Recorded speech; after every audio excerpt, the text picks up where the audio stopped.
Olá pessoal, bom dia, boa tarde, boa noite, boa madrugada, a depender da hora que você está assistindo.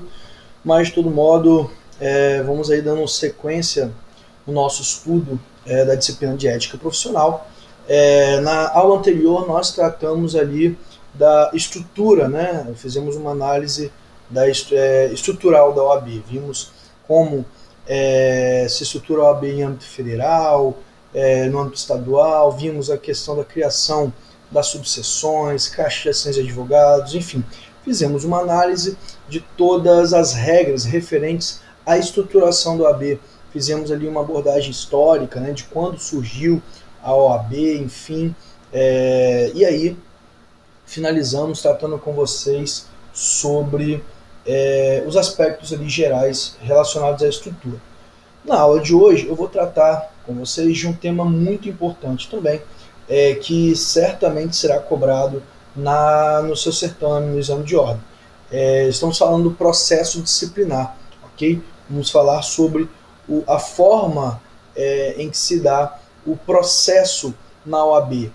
Nós estudamos em uma oportunidade anterior as infrações disciplinares, as faltas disciplinares, né? Vimos lá as condutas que são tidas como faltas, infrações disciplinares, e vimos também as respectivas sanções aplicadas a cada uma daquelas condutas. Vimos lá a pena de suspensão, a pena de exclusão, a pena de advertência, vimos ali as condutas e as suas respectivas sanções. E aí, na aula de hoje, nós vamos estudar então as regras procedimentais, ou seja, após analisar as condutas e suas respectivas sanções, na aula de hoje, nós vamos apresentar para vocês, nós vamos tratar do procedimento, a forma em que se dá o processo disciplinar na OAB, perfeito? Bom, os advogados, assim como diversos outros profissionais, eles estão submetidos a um código de ética e disciplina. Isso todos vocês já estão cansados de saber. Bom, e esse código de ética e disciplina, ele traz para nós as diretrizes fundamentais da conduta do advogado. E ao elaborar essas diretrizes de conduta do advogado, é importante até para impor um cumprimento por parte da classe, trazer ali então a previsão de sanções. Bom, e vocês viram também em aulas anteriores que para cada conduta ilícita, cada ato ilegal praticado por um advogado, e aqui falamos em ato ilegal, assim considerados aqueles que estão em desconformidade com o Código de Ética e Disciplina, com o Regulamento Geral e com o Estatuto da OAB. Bom, sabemos também que no Brasil, e aí para qualquer tipo de punição, o indivíduo ele precisa ser submetido a um devido processo legal. Logo, não haverá pena, não haverá sanção sem um devido processo legal. Isso acontece no processo civil, isso acontece no processo penal, isso acontece no âmbito do direito administrativo, para que a gente possa responsabilizar um servidor público que porventura tenha infringido ali alguma norma funcional, alguma regra funcional, e aqui também se dará junto à advocacia. Então, o advogado, a advogada que porventura incorra em conduta considerada como ilícita, ele para que seja aplicada uma pena a ele obrigatoriamente deverá ser submetido a um processo disciplinar. Então anotem, tomem nota aí que os artigos, a nossa aula de hoje, nós vamos comentar do artigo 68 a 77, artigo 68 ao artigo 77 da Lei 8.906 de 94, o Estatuto do AB, artigo 68 ao artigo 77 da 8.906/94, e artigo 55 a artigo 69 do Código de Ética e Disciplina da OAB. Esses, então, serão os dispositivos que nós vamos tratar na aula de hoje, perfeito? E aí, para a gente começar a nossa conversa, antes de nós irmos diretamente para o comentário dos artigos que nos interessam aqui, eu queria, antes de tudo, trazer para vocês um panorama geral. Um panorama geral em relação às regras que serão aplicáveis aos processos administrativos na OAB. os processos disciplinares. Você deve estar pensando, ora, logicamente que para processos disciplinares na OAB existe um regramento específico. Sim, existe um regramento específico. E esse regramento específico é a Lei 8.994 e o Código de Ética e Disciplina da OAB. Então, o Código de Ética e Disciplina da OAB vai trazer ali as regras gerais relacionadas ao procedimento. Bom, mas além disso, além do Código de Ética e Disciplina e além do Estatuto da OAB, duas outras legislações são aplicáveis aos processos na OAB. Atenção, quando o processo na OAB tratar de processo disciplinar, ou seja, o processo tem por finalidade aplicar a sanção ao advogado, será aplicado subsidiariamente o Código de Processo Penal. Então, atenção, quando o processo na OAB tiver por finalidade a aplicação de uma pena, ou seja, quando se tratar de um processo disciplinar, será aplicado subsidiariamente à Lei 8.906 de 94 e subsidiariamente ao Estatuto, ao Código de Ética e Disciplina, o Código de Processo Penal. Perfeito? Bom, se porventura o processo na OAB não tratar de processo administrativo disciplinar, podemos falar, por exemplo, um processo relacionado à mudança de endereço, um procedimento de solicitação de informações, um procedimento de habilitação na OAB, enfim, quando nós estivermos falando de outros procedimentos na OAB que não seja procedimento disciplinar, será aplicado subsidiariamente o Código de Processo Civil. Mas assim é muito simples. Pensa comigo, se o procedimento trata de pena, aplique-se subsidiariamente o Código de Processo Penal. Se o procedimento na OAB não trata de pena, aplique-se subsidiariamente o Código de Processo Civil. Beleza? Então, só para a gente começar, para a gente poder alinhar essa importante informação com vocês, ok?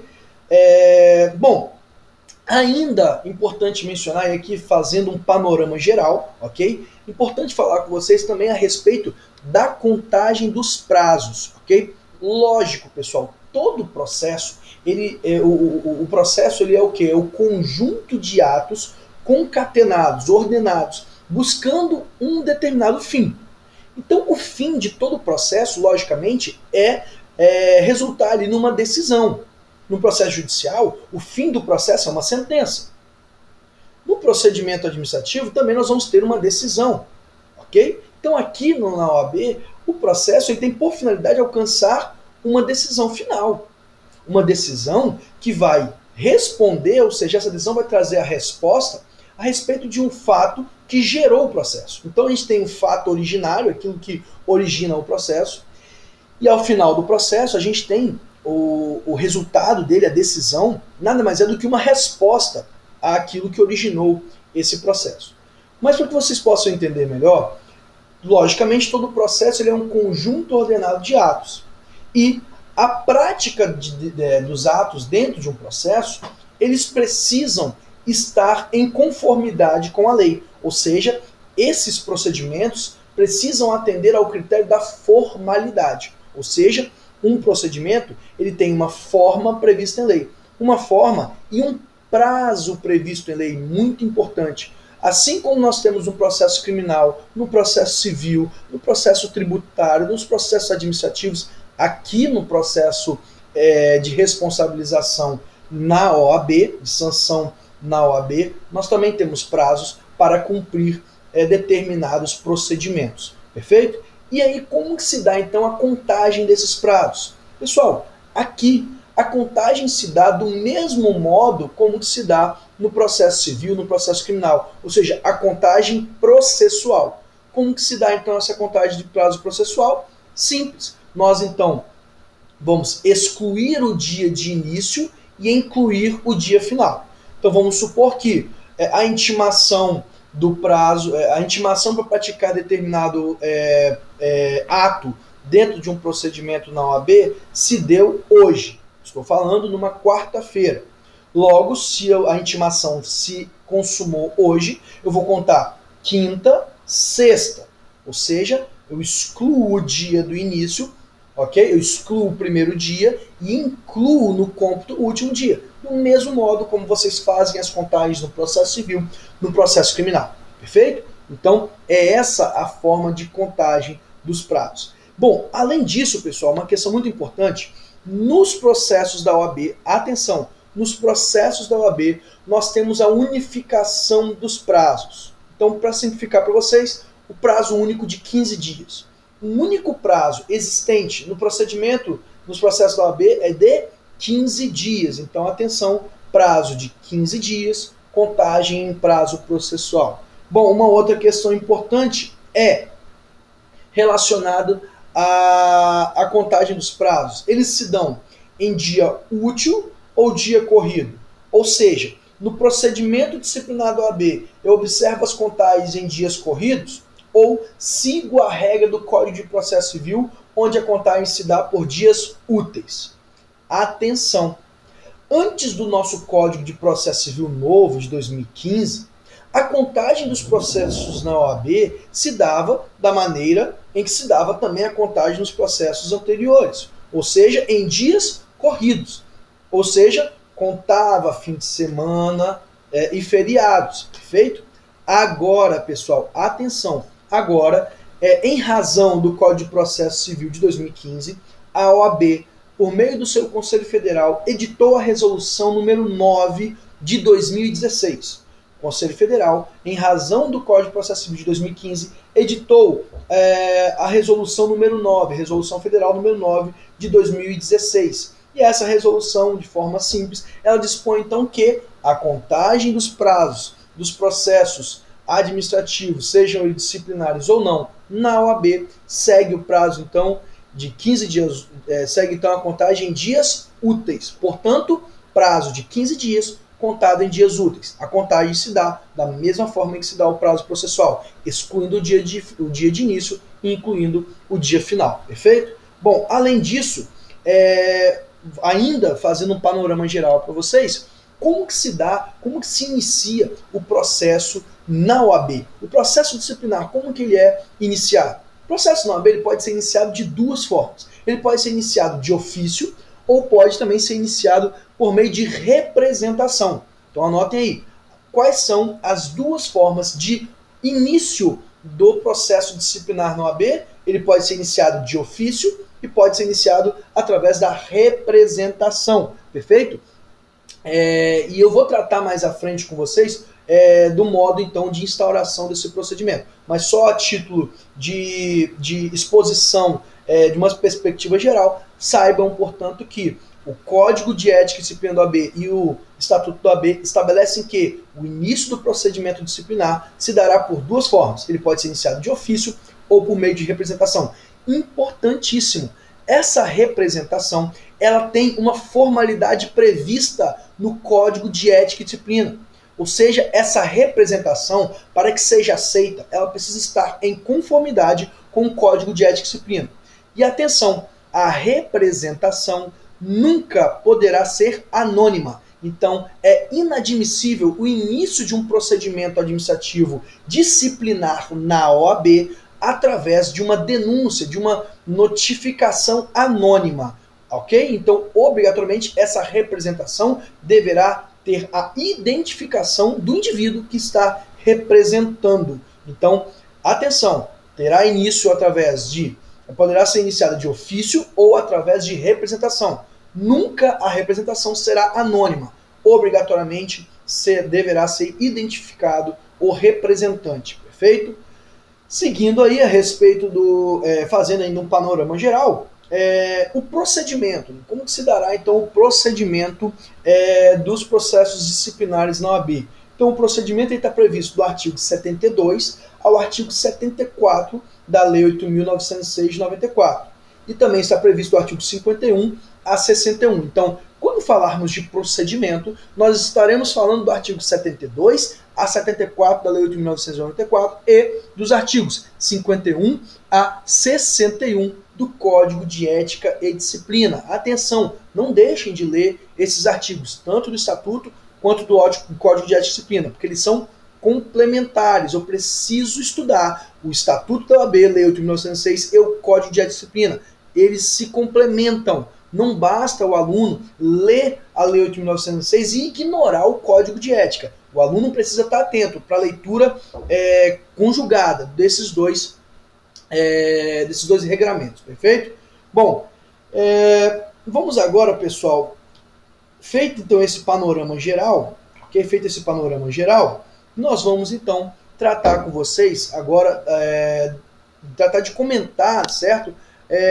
Esses dispositivos mencionados no início da minha fala, perfeito?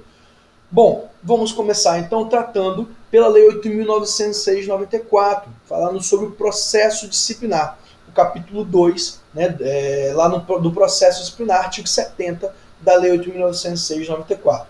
Dispõe o seguinte, o artigo 70. O poder de punir disciplinarmente os inscritos na OAB compete exclusivamente ao Conselho Seccional em cuja base territorial tenha ocorrido a infração, salvo se a falta for cometida perante o Conselho Federal. Então, atenção, pessoal. A quem compete, ou seja, de quem é a competência para processar e julgar as infrações disciplinares cometidas por advogados? A competência se dará pelo critério territorial. Atenção, a competência para o julgamento de infrações disciplinares pelo Código de Ética e Disciplina da OAB e pelo Estatuto da OAB se dará levando em consideração o critério territorial. É o que dispõe de forma clara o artigo 70.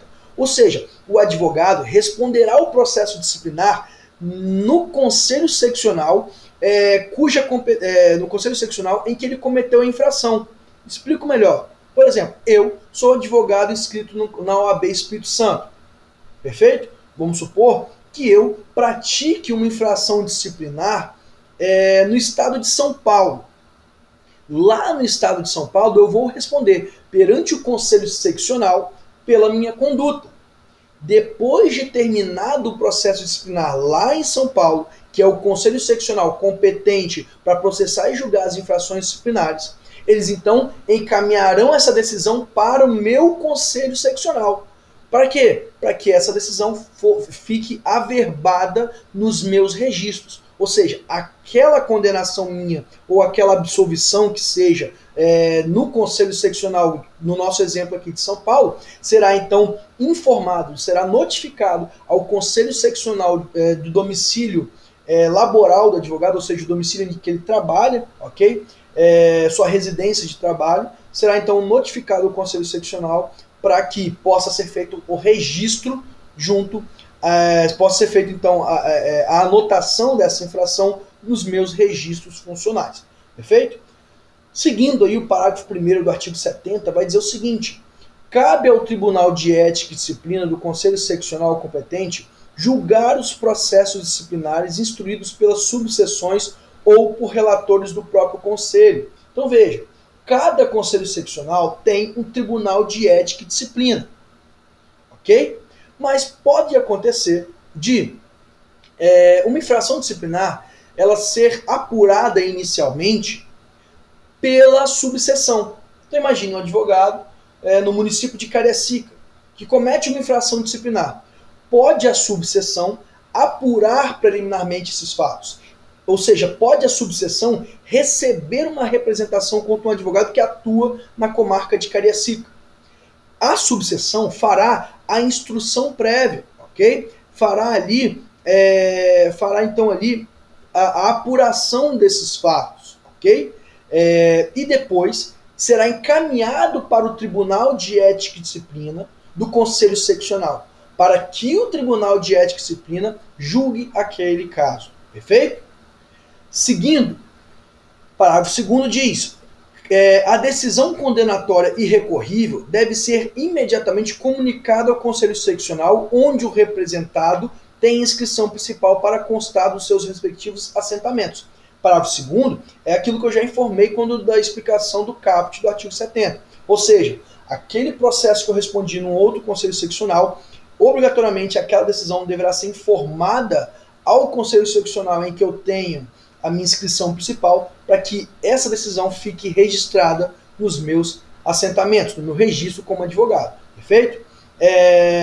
Seguindo, o parágrafo 3º dispõe: o Tribunal de Ética e Disciplina do Conselho, onde o acusado tem inscrição principal, pode suspendê-lo preventivamente em caso de repercussão prejudicial à dignidade da advocacia, depois de ouvi-lo em sessão especial, para a qual deve ser notificado a comparecer, salvo se não atender a notificação. Neste caso, o processo disciplinar deve ser concluído no prazo máximo de 90 dias. O parágrafo terceiro, pessoal, ele traz para nós ali a possibilidade de medida cautelar no procedimento disciplinar na OAB. É isso mesmo. O parágrafo terceiro permite que a OAB, que o Tribunal de Ética e Disciplina, cautelarmente, ou seja, a título precário, ou seja, sem analisar o mérito, ou analisando somente, fazendo uma análise assim, perfunctória, ou seja, uma análise superficial daqueles fatos. Se o Tribunal de Ética perceber que aquele fato ganhou uma repercussão, ganhou uma conotação geral, de tal modo que possa interferir, causar um prejuízo à dignidade da advocacia como um todo, o Tribunal de Ética pode, depois de ouvir o advogado em uma sessão específica para essa finalidade, suspender ele temporariamente, ou seja, pode suspendê-lo preventivamente. Por exemplo, vamos supor que esse advogado cometeu uma infração cuja pena é de suspensão. E essa suspensão, logicamente, seria aplicada só no final, quando fosse então proferida uma decisão definitiva, transitada em julgado. Perfeito? Mas, a depender da gravidade, a depender dos contornos em que esse fato alcançou, pode o Tribunal de Ética antecipar essa suspensão temporariamente. Isso não quer dizer que foi julgado o mérito, ou seja, foi uma decisão cautelar, antecipada. Então eles anteciparam uma possível pena. Para quê? Justamente para resguardar, pessoal, a imagem, a dignidade da advocacia. Perfeito? E aqui eu vou dar um exemplo bem assim, bem exagerado mesmo, ok? Vamos imaginar uma situação de um advogado que atue na área de família. É um advogado especialista em divórcios. Vamos imaginar essa situação, ok? E esse advogado, especialista em divórcios, ele tinha por prática atender somente mulheres. Ele só advogava para mulheres e atuava somente em causas de divórcio. E esse advogado, ele tinha por hábito, ok, assediar as suas clientes.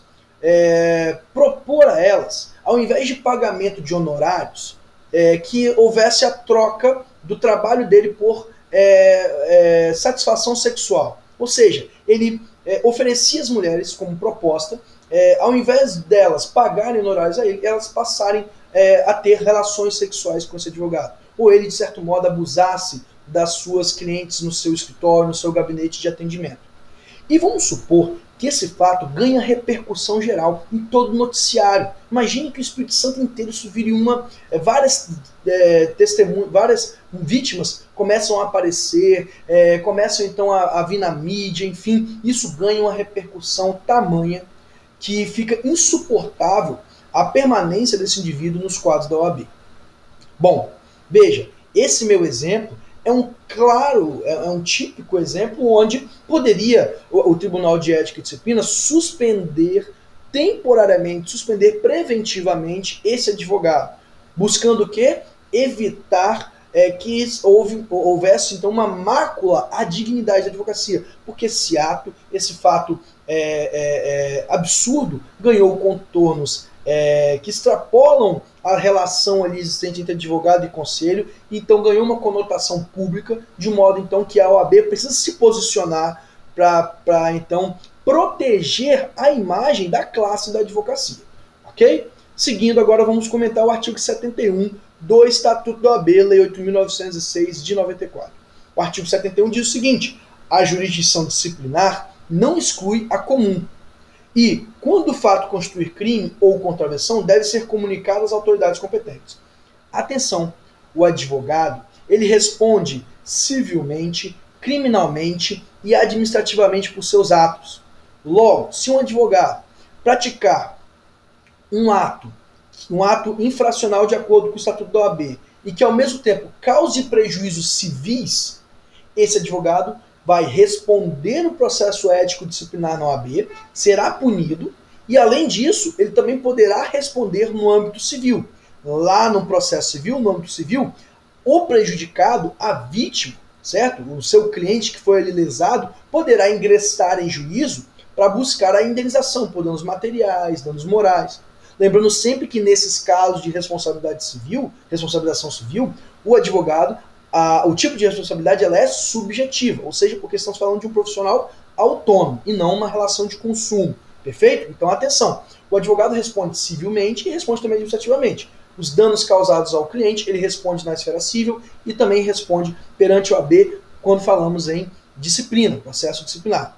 E se porventura esse fato praticado por advogado, além de ser um ato ilícito civil, além de ser um ato ilícito administrativo, também for um ato ilícito criminal, o que a OAB tem que fazer? Deve obrigatoriamente de ofício comunicar às autoridades competentes, comunicar ao Ministério Público, comunicar à Polícia Civil, comunicar ao Judiciário a respeito desse fato. Então, se a OAB, no curso do seu processo disciplinar, verificar que ali existem indícios da prática de um crime, a OAB deve obrigatoriamente oficiar aos órgãos competentes para que possa ser apurado a conduta criminosa desse advogado. E aí vou dar um exemplo. Vamos supor que um advogado cometa o crime de estelionato, ok? Então esse advogado, ele falsificava documentos, falsificava procurações para receber valores de seus clientes, enfim, vamos imaginar essa situação. Esse advogado cometeu crime. Então a OAB deve obrigatoriamente notificar os órgãos competentes para apurar esse fato. Perfeito? Seguindo pela leitura do artigo 72 do Estatuto da OAB. O artigo 72 diz o seguinte: o processo disciplinar instaura-se de ofício ou mediante representação de qualquer autoridade ou pessoa interessada. Lembra que eu falei anteriormente que o processo disciplinar na OAB se dará de duas formas? Pois então, o artigo 72 agora deixa claro para nós que o processo disciplinar será instaurado de ofício ou mediante representação de qualquer autoridade ou pessoa interessada. Veja, chegando ao conhecimento de qualquer conselheiro da OAB a prática de um ato infracional, imagine um conselheiro do Tribunal de Ética e Disciplina da OAB. Chegou ao conhecimento dele, a prática de um ato infracional por um advogado, ok? E aí então ele pode, ou então ele presencia um advogado cometendo uma infração disciplinar. Vamos imaginar, para ficar melhor para vocês ilustrar com um exemplo. Vamos imaginar que eu tenho um conselheiro, um conselheiro do Tribunal de Ética e Disciplina. Ele então, passando pela rua, ele verifica uma placa de um escritório de advocacia irregular. Ou seja, ele, de olho nu, verifica que ali há uma propaganda irregular da atividade da advocacia. Ok? Ali, então, essa propaganda irregular. Esse advogado pode, então, de ofício, que é conselheiro, pode de ofício dar início ao procedimento disciplinar na OAB, porque esse advogado incorreu em infração disciplinar ao fazer a propaganda irregular do seu escritório de advocacia. Vamos imaginar que nessa propaganda o advogado tem a placa lá, advocacia e consultoria contábil. Não pode. Isso então, ilegal. Então pode aí esse conselheiro de ofício dar início, provocar então o início aí do procedimento. Perfeito? Bom, estamos falando do artigo 72 do Código de Ética do Estatuto da OAB. Agora eu quero chamar vocês para que a gente vá lá agora para o Código de Ética e Disciplina. Então eu li o artigo 72, agora vamos lá para o Código de Ética e Disciplina, no artigo 55. O artigo 55 do Código de Ética e Disciplina da OAB diz o seguinte: o processo disciplinar instaura-se de ofício ou mediante representação do interessado. Então vejam que interessante. O artigo 72 diz que o processo disciplinar inicia de ofício ou mediante representação de qualquer autoridade ou a pedido do interessado. E o artigo 55 faz menção somente à representação do interessado. Então, atenção. Por isso que eu falo que o Estatuto da OAB e a Lei 8.906 e o Código de Ética e Disciplina têm que ser lidos conjugadamente. Então, quem são os legitimados para representar contra o advogado? O lesado, o interessado, a pessoa prejudicada, e qualquer autoridade. O que dispõe lá o artigo 72. De novo, olha o que diz o artigo 72. O processo disciplinar instaura-se de ofício ou mediante representação de qualquer autoridade ou pessoa interessada. E o artigo 55 do Código de Ética e Disciplina diz: o processo disciplinar instaura-se de ofício ou mediante representação do interessado. E aí eu vou dar um exemplo. Imagine que um advogado, numa delegacia de polícia, atuando, ele pratique um ato, uma falta disciplinar lá na delegacia. Vamos supor que esse advogado ele falte com a urbanidade, ou seja, o trato com os servidores públicos. Vamos supor que esse advogado chega na delegacia, batendo na mesa, batendo no balcão, gritando com o delegado, gritando com o policial civil, enfim, fazendo uma arruaça na delegacia. Veja, esse advogado certamente ele cometeu uma infração disciplinar. O delegado de polícia pode representar contra ele. Veja então que é uma autoridade, irá representar contra ele. Do mesmo modo, um juiz, imagine numa audiência, um advogado que extrapola os limites da razoabilidade no que se refere ao debate. O debate acirrado, acalorado, é normal. Mas, caso o advogado exceda os limites da razoabilidade, ali poderá o juiz expedir um ofício, então, representando contra esse advogado. Vai incluir ali a ata da audiência, enfim, narrar o que aconteceu e informar a OAB para que a OAB, então, instaure o processo ético disciplinar. Perfeito? Então, representação pode ser feita por qualquer pessoa, pelo prejudicado, ok? Ou pelo interessado, enfim, ou também pela autoridade, ali competente, perfeito? Seguindo aí pelo artigo 72, pessoal, vamos lá tratar ali do parágrafo 1º, ok? Não, antes disso, vamos continuar aqui no artigo 55 do Código de Ética e Disciplina. O artigo 55, no parágrafo 1º, diz o seguinte: a instauração de ofício do processo disciplinar dar-se-á em função do conhecimento do fato quando obtido por meio de fonte idônea ou em virtude de comunicação de autoridade competente. Ok? Então, atenção. A instauração do processo disciplinar de ofício ele vai se dar quando a informação a respeito do fato for obtido por uma fonte idônea. Ou seja, não basta uma simples informação. Precisa também ter um lastro probatório, elementos mínimos que comprovem que aquele fato ele é verdade, ele tem um fundo de veracidade. Ou seja, aquele fato precisa ter realmente ocorrido. Ok? Parágrafo 2º diz o seguinte: não se considera fonte idônea a que constituir em denúncia anônima. Foi o que eu disse anteriormente para vocês. Não será instaurado o procedimento disciplinar na OAB através de uma fonte anônima. Que imagine enviado para o presidente da OAB, do Conselho Seccional aqui do Espírito Santo, uma carta apócrifa, né, sem nenhuma identificação, narrando ali diversos atos criminosos, enfim, e que também configuram infrações disciplinares por um advogado. Poderá o presidente iniciar um processo disciplinar a partir dessa carta apócrifa? Lógico que não. Essa comunicação anônima não é válida para fins de instauração do procedimento disciplinar. Ok? Bom, ainda sobre o procedimento, o início do procedimento, quero tratar com vocês, voltar agora para o Código de Ética e Disciplina, o parágrafo 1º. O parágrafo 1º do artigo 72 diz o seguinte: o Código de Ética e Disciplina estabelece os critérios de admissibilidade da representação e os procedimentos disciplinares. E aí daqui a pouco eu vou comentar com vocês o modo em que se dá o procedimento, a forma como se dá o julgamento, a admissibilidade da representação, perfeito? Então aqui o parágrafo 1º está fazendo remissão ao Código de Ética e Disciplina. Parágrafo 2º do artigo 72. O processo disciplinar tramita em sigilo até o seu término, só tendo acesso às suas informações as partes, seus defensores e a autoridade judiciária competente. Muito importante. Pessoal, diferente do que acontece nos processos judiciais, onde lá vigora a regra é a publicidade dos atos, aqui no procedimento ético disciplinar na OAB vigora a regra da sigilosidade. Então, o processo ele tramita em sigilo.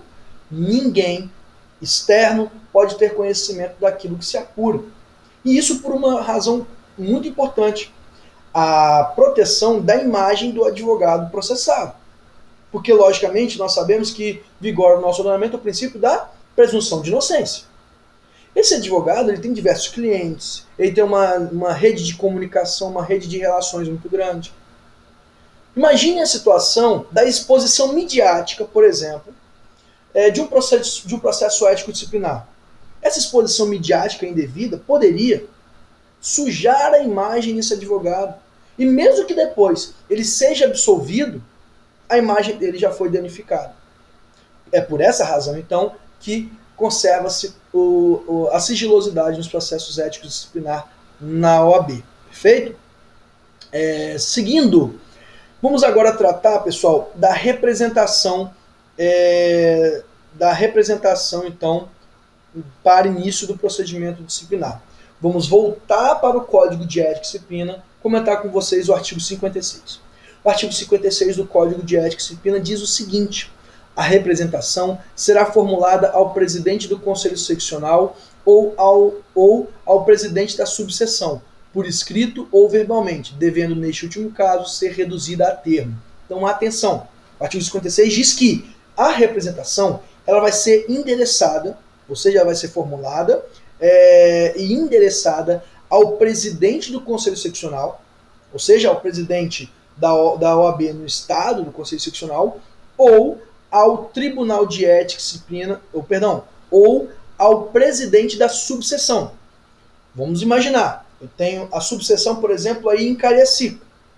Pode a representação ser endereçada ao presidente da subseção, como também pode ser endereçada ao presidente da seccional. Perfeito?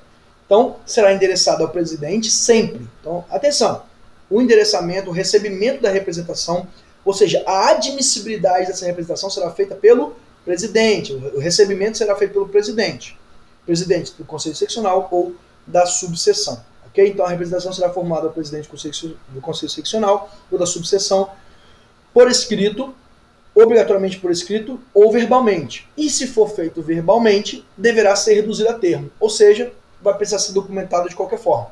Se não for escrito pelo próprio representante, será escrito por quem ouvir o que ele vai falar. Então, será reduzido sempre a termo. Então, teremos, logicamente, que a representação tem uma forma específica. Qual é essa forma?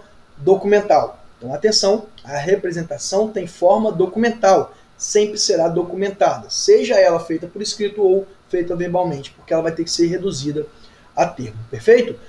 Parágrafo único do artigo 56 diz: nas seccionais cujos regimentos internos atribuírem competência ao Tribunal de Ética e Disciplina para instaurar o processo ético disciplinar, a representação poderá ser dirigida ao seu presidente, ou será a este encaminhada por qualquer dos dirigentes referidos no caput desse artigo ou que houver recebido. Então, atenção, o caput diz, olha, a representação será endereçada ao presidente da seccional ou presidente da subseção. E o parágrafo único diz, mas, caso o regimento interno do Conselho Seccional, o regimento interno do Tribunal de Ética e Disciplina do Conselho Seccional, atribuir a competência para recebimento ao Tribunal de Ética, então será endereçado ao presidente do Tribunal de Ética. Ok? Então, a regra geral, presidente do Conselho Seccional ou presidente do Conselho Seccional, a exceção do parágrafo único. E a exceção é justamente quando o regimento interno do Tribunal de Ética permite que seja endereçado ao presidente do Tribunal de Ética. Ok? Seguindo aí, pessoal, o artigo 57 traz para nós a formalidade, os elementos essenciais, os requisitos essenciais da representação. Atenção, não tem no processo civil que nós temos os requisitos da petição inicial? Pois bem, lá no Código de Processo Penal nós não temos os requisitos da petição inicial? Então, aqui também no Código de Ética e Disciplina, aqui no procedimento disciplinar, nós também temos que observar os requisitos da petição inicial. A petição inicial nossa aqui é a representação, perfeito? O artigo 57 diz o seguinte: a representação deverá conter, inciso 1, a identificação do representante com a sua qualificação civil e endereço. Ou seja, quem está representando contra o advogado deve ser identificado, essa identificação civil. Ou seja, brasileiro, nato, naturalizado, endereço, profissão, estado civil, perfeito? Então, qualificando ali, indicando o endereço dele. Inciso 2, também deverá conter a narração dos fatos que a motivam, de forma que permita verificar a existência em tese de infração disciplinar, ou seja, dos fatos. Deve ter uma narrativa dos fatos. Deve dizer, olha, o advogado fulano de tal, no dia tal, procedeu da seguinte forma. Então, ou seja, tem que narrar os fatos que ali, em tese, que em tese podem ser identificados como infração disciplinar. Perfeito? Inciso 3. Os documentos que eventualmente a instruam e a indicação de outras provas a ser produzidas, bem como, se for o caso, o rol de testemunhas até o máximo de 5. Então, atenção! Além da qualificação e além da narrativa dos fatos, o inciso 3 impõe como requisito essencial para a representação que a representação esteja acompanhada de documentos, ou seja, as provas. Por quê? Quem alega algo deve provar. O ônus da prova incumbe a quem alega. Então, se eu estou alegando que um advogado cometeu uma infração disciplinar, eu tenho que provar. Eu tenho que levar documento, e aí vale documento digital, documento físico, ok? Vale testemunha. E aí lembrando que se for rolar testemunha, até no máximo de 5. Além disso, o inciso 3 diz, olha, além dos documentos imediatos, você deve apontar na sua representação eventuais provas que você pretenda produzir. Então vamos supor que eu quero produzir no processo uma prova documental que ainda está pendente de envio. É um documento que eu ainda não tenho em mãos. Eu tenho que informar ali no início que pretendo inserir no processo um outro documento que ainda não está em minhas mãos. Que estou dependendo aí, por exemplo, de um envio desse documento por e-mail, enfim, que seja. Mas eu tenho que identificar ali também quais as outras provas, porventura, que eu queira produzir. Perfeito? Bom, inciso 4, deve conter ali a assinatura do representante ou a certificação de quem tomou por termo na impossibilidade de obtê-la. Logicamente que, já que é inadmissível a representação anônima, deve estar assinado pelo representante. Perfeito? E na ausência, na impossibilidade do representante assinar, ok? Deve ser então assinado por quem, pelo responsável que tenha atendido esse indivíduo no ato da sua representação. Perfeito? Bom, uma questão muito importante também, pessoal, pouco cobrada de certo nos exames da ordem, mas que aqui vale importante menção, é a representação feita por um advogado. E aí explico melhor. Vamos supor, então, que um cliente bate à minha porta dizendo: Dr. Carlos, o advogado fulano de tal cometeu tal infração disciplinar contra mim. E eu quero representar contra ele no AB. E eu preciso que você formule essa representação. Ok? Eu quero que você formule essa representação. Eu, enquanto advogado, o que eu preciso fazer? Eu preciso colher dele uma procuração com poderes especiais. Ou seja, nessa procuração deve estar escrito a finalidade dela. Vou dizer, olha, fulano de tal outorga os poderes especiais para a finalidade de. Finalidade de apresentação de representação junto ao Tribunal de Ética e Disciplina da OAB. Ponto. Eu tenho que dizer ali qual é a finalidade dessa procuração. Por quê? Porque a representação exige a assinatura do representante. Muito importante isso. Então, já que vai ser por advogado, que o advogado então apresente uma procuração com poderes especiais. Caso contrário, essa representação não será aceita. Ou, para evitar essa procuração com poderes especiais, junto uma procuração simples do advogado, e aí o representante, o seu cliente, assina junto com você a peça. Você faz a representação, junta a procuração, junta os documentos, assina, e o seu cliente assina com você. Aí você não precisa de uma procuração com poderes especiais. Perfeito? Bom, e aí agora, pessoal, na sequência, no próximo vídeo, eu vou então começar a falar com vocês do procedimento especificamente, ou seja, após o recebimento, nós vimos então os requisitos da representação. Agora eu quero mostrar para vocês, após o recebimento da representação, quais serão então ali os próximos passos, quais serão ali a sequência de atos nesse processo disciplinar, perfeito? Então, volto aí com o restante da nossa exposição no próximo vídeo, ok? Tchau, tchau.